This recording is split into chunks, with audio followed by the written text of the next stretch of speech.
Guys, our baby is a little bit cranky because he's sick right now. And meron siyang lagnat. May pupuntahan na naman po tayo. And kasama natin si Milan. Hi Milan, good morning. And right over here, Mommy. And tingnan nyo guys, meron silang binibenta dito na parang niyog. Kasi yung mga Indiano kapag nagbe-bless sila, kailangan ng niyog. So ayan, ito yung pinagawa kong blaze. Barabar siya. And hindi ko naman din maipagkakaila guys na yung palengke dito sa India ay medyo marumi nga.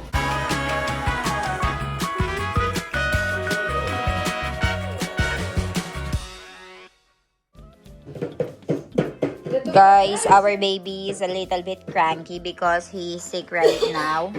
And meron siyang lagnat. Kaya tingnan nyo naman. Tingnan nyo din ang bib niya. O, basang-basa dahil sinisipon siya. Ivan! Good morning, Ivan! Right now is 12:42 guys. And very late kong naumpisahan itong vlog natin. Dahil, syempre kapag may sakit ang anak natin ay hindi tayo makapagtrabaho ng maayos. And kapag na-settle down siya, dun lang tayo makakapagtrabaho. Right over here, meron tayong nebulizer. Over there, meron tayong sinisindihan para pang amoy dito sa bahay. Parang amoy siya ng katingko, ganon. Mami, aku diwas ako sa warna krakara siya na yan eh. Tao siya netle. Tao soldi kasi siya eh. Itle dyan eh. So, tingnan nyo naman ang anak ko, kawawa naman. So, ngayon, currently ay naglalaro siya. And then after some time ay inumin natin siya ng gamot and patulugin. So, update ko kayo. Ivan, najik karo. Shoot maro. Chal. Chal, Ivan, shoot maro. Chal. Badu shoot maro, ha? Chal. Badu shoot. Shoot kar badu. Very good. Ano Ivan na toys? Abra. Muki devano badu. Wow! Ivan na book. Chal, clean up karda. Shoot maro, shoot. Shoot! Very good. Very good, Ivan. Good boy, Choco. Wow. Very, very good boy, Ivan.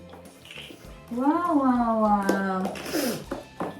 Chal, very good, Ivan. Chal. Very good. Very, very good.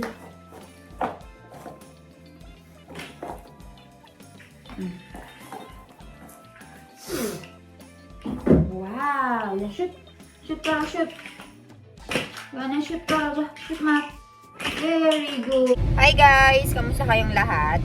So kung napapansin nyo, nasa sasakyan na naman tayo ngayon dahil may pupuntahan na naman po tayo. And kasama natin si Milan. Hi Milan! Good morning! And right over here, Mommy. Mommy kay jawano siya, pra? Hukam siya? Mambra puwa badulewa, taro kulewa, Basta. So ngayon, si Ivan ay natutulog sa bahay kasama ang father-in-law ko. So napagpasyahan namin na tapusin na lahat ng mga dapat tapusin. Kasi today guys, naisipan namin na magluto nga ng mga snacks. Napansin kasi namin na ubos na yung mga snacks na niluto namin last time and papalapit na nga yung kasalan. So kapag malapit na yung kasalan tapos gagawa kami ng snacks in between ay syempre magagahol kami sa oras. So ngayon bibili tayo ng iba't ibang mga snacks, mga kakainin ni Ivan tuwing sa oras ng kasalan para hindi siya magutom doon. And at the same time yung blouse na pinagawa ko for the upcoming palu.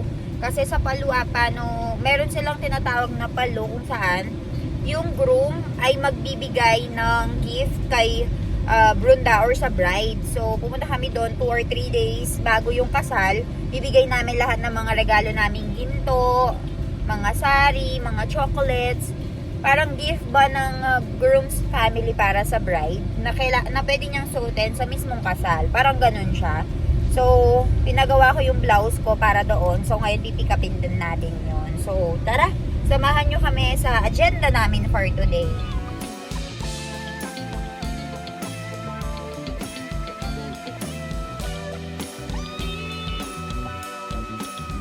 Chalo, mami. Abra kay Jano, ave? Jalaramar. Guys, so nandito tayo ngayon sa paborito naming bilihan. So ito kasi ay ka-society din namin, kaya dito kami nabili.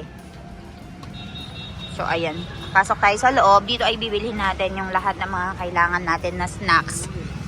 Since malapit na yung kasalan para matapos tayo agad. So, order natin dito. So, ayan. Mag-order na si Mami. And dito, hanap tayo ng chocolate. Kasi maglalagay tayo ng mga extra chocolate na ibibigay doon sa papamigay natin tuwing may kakanta. Kasi bukas ay merong gita. Or kakanta sila doon sa Danpor. So, dahil kakanta sila doon sa Danpor, magda-distribute tayo ng mga snacks, chocolates. Ano yan si Mami. Hulay dito. Ratlan. 15 days lang sa amin yan. Ubus yan. Ganyan. Ganyan yung mamra na binibili namin, guys. Tingnan nyo, guys. Meron silang binibenta dito na parang niyog. Kasi yung mga Indiano kapag nagbe-bless sila, kailangan ng niyog. Bibiyakin yan. So, pag nag-aalay sila or nag-o-offering, yun yung binibiyak nila instead of, diba alam nyo kapag nag-o-offering tayo ng mga manok, ganyan, kinakatay natin, inaalis natin yung ulo. So, yun yung nagsisimbolize ng ulo bilang offering nila. Tapos yun yung i-o-offer. Parang ganun siya. Ayan.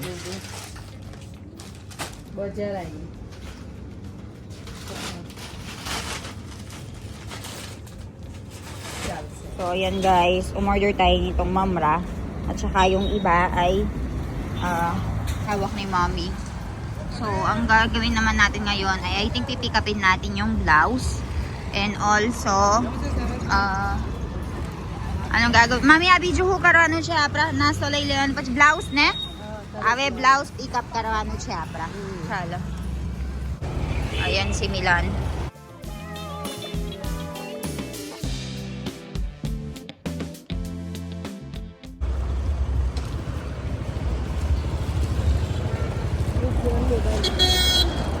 Lah.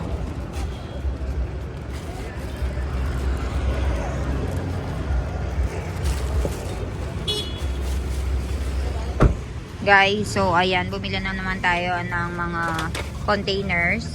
So pinapabili yan ni Ridy Mami. So yung auntie namin, so auntie ko dito sa India. Kaya binilhan ni Mami dito sa may Rajpipla kasi medyo mahal doon sa may city. So, ang retail yata niyan ay nasa 30. Pero nakuha lang namin ng 10 rupiah dito. Mami, awe, para ho karano, che? Aha.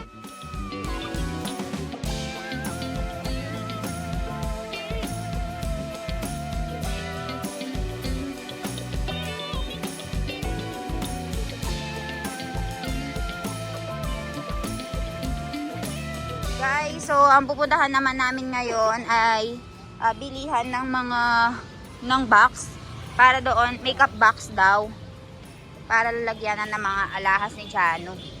So ayan naman, ipapalit natin yung hawak-hawak ni Mommy. Papalitan natin yung maker, yung panghati ng mga almonds and kaju.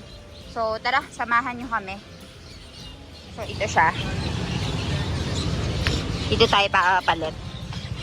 So, gusto ko yung panghati ng kaju last time eh.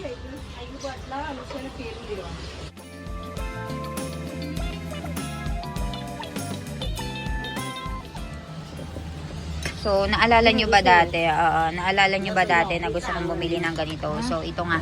Nabili na natin ito para easy na lang yung pag-grade natin ng mga kaju and badam. So, meron siyang ganito kalaki and meron siyang parang grated or parang flour. So, usually natin ginagamit ito. Mami, pela apra na eh. Apra dami masinubay fruit din eh. Meke tatatama ne.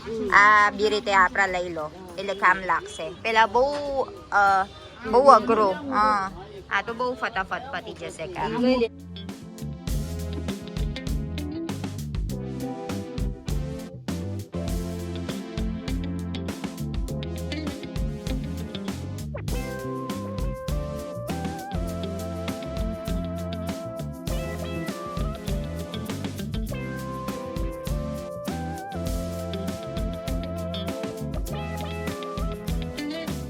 Ayan guys, ngayon ay pupunta naman tayo doon sa lugar kung saan natin pinagawa yung blouse ko. Kasi yung blaze niya ay nasira na. So, pinaayos lang natin para masuot natin after 2-3 days para doon sa tinatawag nilang palu or yung pagbibigay natin ng regalo kay Brunda sa bride since ang kamag-anak namin ay ang groom. So ay patig yun mami. And then after that ay uwi na tayo sa bahay. So tara samahan nyo kami. Natutulog kasi si Baby Ivan and dahil natutulog si Baby Ivan kasama ng biyanan kong lalaki. Ayan. Merong another na naman si mami, another agenda. So dahil natutulog nga si Baby Ivan, sinamantala namin yung pagkakataon. So ngayon, mabilis na lang tayong uuwi ng bahay para hindi mahirapan si Papa sa pagbabantay sa anak ko. Ayan si Mami. I think naghahanap siya ng pangkulay ng buhok niya na kulay black. Meron siyang specific na brand na gusto. Hindi niya mahanap-hanap. Kaya pupunta siya sa iba't ibang mga store. So, ganyan yung mga store dito sa India, guys. And actually, kapareho lang sa Philippines. Pero ang problema lang, ang mapapansin mo lang, ay puro mga kalalakihan yung nagbebenta. And yung mga mananahe. And iba-iba yung mga kasuotan nila. May mahilig sila sa mga sari-saring ganyan. Since yan nga yung kasuotan nila, di ba? Pero otherwise, pareho lang din. Same lang. Hindi ko naman din maipagkakaila, guys, na yung palengke dito sa India ay medyo marumi nga. Well, dito sa lugar namin, medyo marumi. Hindi katulad sa mga palengke natin sa Pilipinas kung saan ay merong maintenance.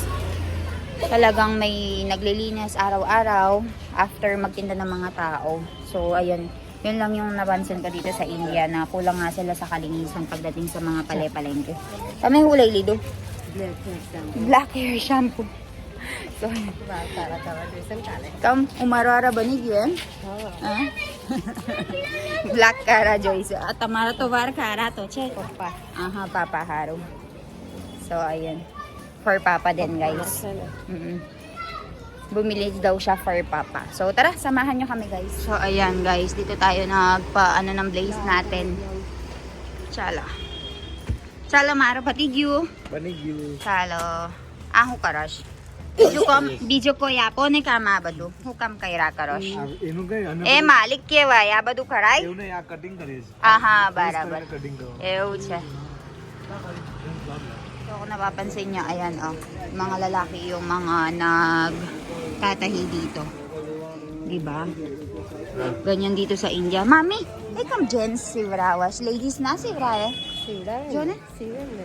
Bada na gents sivrawas siya. Ha? Ew, amara tayo vidas siya na. Kali ladies sivrawas siya. Jo ne? Abadu kaprawara siya. Abadu sivrawas jagyahe ne. So, itong lugar na ito, guys, ay dedicated lang pala sa mga nagpapatahi ng mga damit. And kung napapansin nyo, puro mga kalalakihan yung nagtatahi. Normal lang yun dito, guys. Madalang ka lang makakita ng mga babae na nagtatahi. Maniwala agad yan, mami ladies yan, Kali garer sive. Kaki bar kamawa no si brava no ne. Chokro che badahe Ahot jagyache, guys. Merong specific na lugar kung saan yung mga nagtatahi na kalalakihan ay only for ladies clothes. Yung iba naman ay only for gents clothes. So, may speciality sila. Chalo, apra pick up karawana che. Chasma. Anya, guys, let's go pick up natin ang ating mga salamin dito. So, after 2 days of making it, okay na siya. 2 days lang nilang ginawa, guys. Okay na.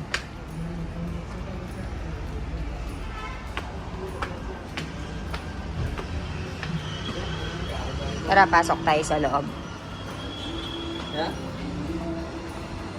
So, nakauwi na kami dito sa bahay. And dahil nakauwi na kami dito sa bahay, ay nagluto na kami ng mamra natin, ng mga snacks natin. Dahil sa mga susunod na araw ay sobrang mabibisi na tayo. And laging nagmi-midnight snack si Milan. So, ayan. Papakita ko sa inyo yung mga niluto namin. Ave, mami. Kelo ba na ididua pra joto karo? Mamra puwa ne biju baduhu ba na uwa pra? Tare pu jara puwa chevro. Tare 5 minute mo iku puwa. Ane apra tru samasi. Hukara tru samasi sukaro cho. Uwa tarwana che. Chevro barabar. Amara ger jabru baduk gama છે ને માસી જબરો નાસ્તો ખાય છે અમે દેખાઈશ જોયું So, અમે ઓલરેડી મમરા પતી ગયું છે. હવે જો ને એ આખું ભરાઈ ગયું હે ને મામી. હવે પૂવા બહુ બધું છે. 5 ડબ્બા છે અને બીજું બધું નાસ અને 15 દિવસ પતી જશે બધું. હજુ જાનું નહીં ને, બાકી 10-12 દિવસનું પૂરું. એ તો સવાર બપોરે સાંજ. તો ચાલો. હાય say hi to them. Hi, say hi.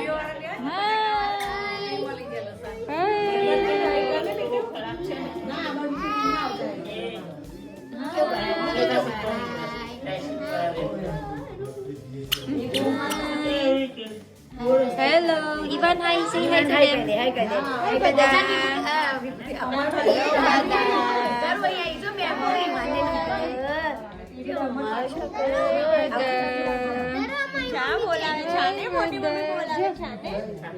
Ivan, બોલાવે જો. ના પાડસ ના.